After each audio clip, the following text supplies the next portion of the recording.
Hey everyone! So there's such high energy on the team right now, and there's some incredible work going on behind the scenes. But let's face it, the last few months have been rough. We'll get into it in this update, along with our rollout plan for Season 16, a refresh on game security, and then an update on where we're currently focusing on game health. So first up, let's talk game performance. Our performance drive continues, with the team making some fundamental changes to Sea of Thieves systems behind the scenes. This is complex work, but is necessary for us to make those meaningful improvements here in game performance. It's fair to say that we've struggled to manage the risk of that work in recent updates, however, and we've introduced instability to the live game as a result. We're continuing to press on and taking these lessons on board to improve our processes as we go. I can't promise there won't be rocky times ahead, but we're working hard to mitigate the risk as best we can. That leads nicely onto our recent issue with diving. Many asked how the introduction of wild boar could have such a sizable impact on the game. Well, unsurprisingly, the big piggies had nothing to do with the issues here with diving and server migration. The impact here was a result of performance improvements behind the scenes, which unfortunately caused server migrations to begin to fail. Following the efforts of the team last week, a hotfix was deployed which addressed the stuck black loading screens and re-enabled Hourglass play. Now, we unfortunately had to take Hourglass down for a few weeks while we addressed the issues affecting diving. So in June, we'll be scheduling the return of Fight Nights with a week-long event. There'll be boosted allegiance and gold for the duration, and some unique cosmetics for both the Servants of Flame and Guardians of Fortune to earn during the event. And then finally, to wrap up our live update. Last month we rolled out our new enforcement policy, with the goal of creating a more fair and transparent approach to enforcement across Sea of Thieves. And as with any new policy, there's going to be opportunities for us to learn and improve to ensure it's meeting our goals. One area we've reviewed is our approach to content shared on external platforms, where we've discussed internally about where we want to draw the line, in the light of some enforcement action that was recently taken.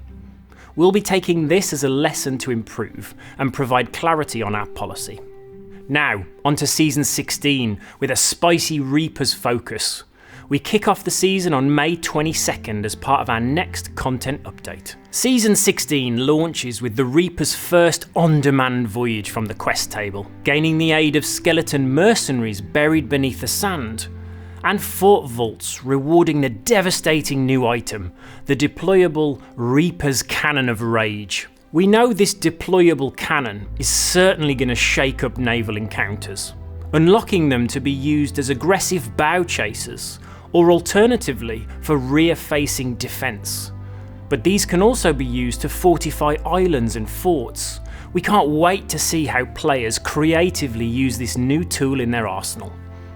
These cannons have been carefully balanced to provide clear counters, as they can be detonated when taking damage, providing that necessary risk and reward for their use. In June, players will be able to break the seal on Reaper's chests, releasing Order of Bone and Blade skeletons to aid them.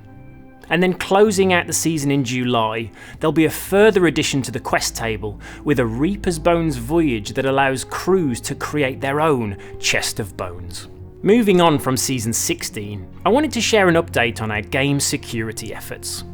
I haven't talked about it publicly over the last few months, but our team has continued to work with Epic and strengthen our systems, improving our anti-cheat detections. These efforts from the team have meaningfully disrupted cheat developers and their users, and we've seen real success here as we've continued to improve the security of our game. Now, I've said it before, this is always an arms race, and we're not going to be complacent. But it's great to see the impact that we're having here. With May's update arriving later this week, we'll also be cracking down on modified pack files. We've been monitoring their usage over the last few months and using that to help hone our detections. So we're looking forward to launching this new system in this week's update.